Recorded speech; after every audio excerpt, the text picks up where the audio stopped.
दोस्तों, इस तस्वीर को देखकर आपको क्या याद आया? यह तस्वीरें ली गई हैं आपकी एनसीईआरटी की कक्षा 5वीं की पुस्तक आसपास के पाठ 2 से। क्या आपको याद आया कि हमने एक कहानी सुनी थी आर्यनाथ की, जो कि सपेरा है, यानी कि स्नेक चार्मर, और इनकी जाति का नाम है कालबेलिया। इनके जाति के लोग, इनके लोग जो हैं वो सपेरे होते हैं, यानी कि स्नेक चार्मर। चलिए अब आर्यनाथ से आगे की कहानी सुनते हैं। मेरे दादाजी मुझे कई बार अपने बीते दिनों के किस्से अभी भी सुनाते हैं। आओ तुम भी सुनो उनकी कहानी उन्हीं की जुबानी।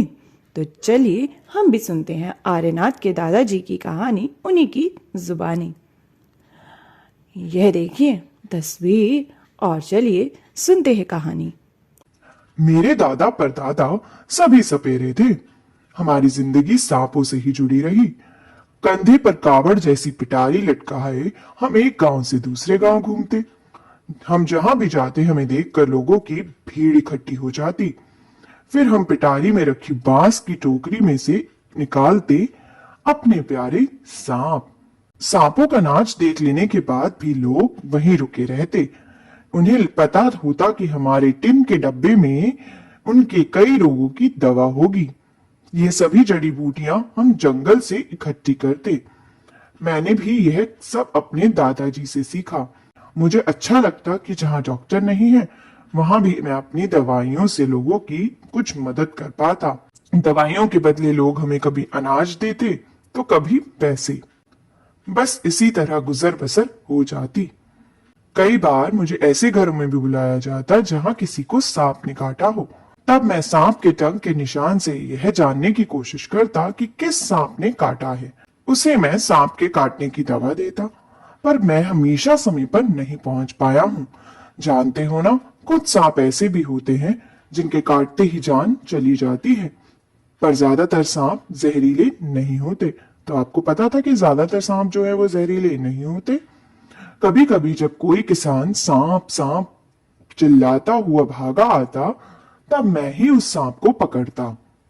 आखिरकार मैं बचपन से ही सांप पकड़ना जानता हूँ। वे बहुत बढ़िया दिन थे। लोगों की हम बहुत मदद कर पाते थे। लोग भी हमारी बहुत इज्जत करते थे। आजकल की तरह नहीं था। आजकल तो मनोरंजन के लिए लोग टीवी देखते हैं ज्यादातर। जब मैं बड़ा हुआ तो मेरे पिताजी ने मुझे सांप के डसने वाले दांत निकालने सिखाए। जहरीले सांप की जहर की नली बंद करना भी सिखाया। तो दोस्तों, हमने स्नेक चार्मर यानी सपेरे की कहानी तो सुनी। आर्यनाथ से पहले उनकी कहानी सुनी और फिर उनके दादाजी ने अपने ज़माने की कहानी हमें सुनाई और बताया। तो हमने सुनी कहानी दादाजी की यादें, दादाजी की, दादाजी रिमेम्बर्स। तो कैसा लगा आपको सुनकर दादाजी की कहानी? क्या आपने भी कभी किसी सपेरे से उसकी कहानी सुनी है?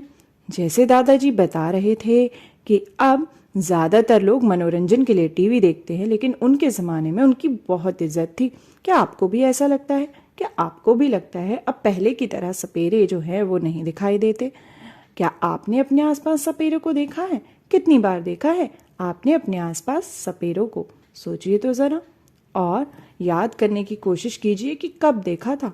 अपने बड़ों से भी पूछना कि उनके ज़माने में सपेरे ज़्यादा हुआ करते थे या कम दिखते थे।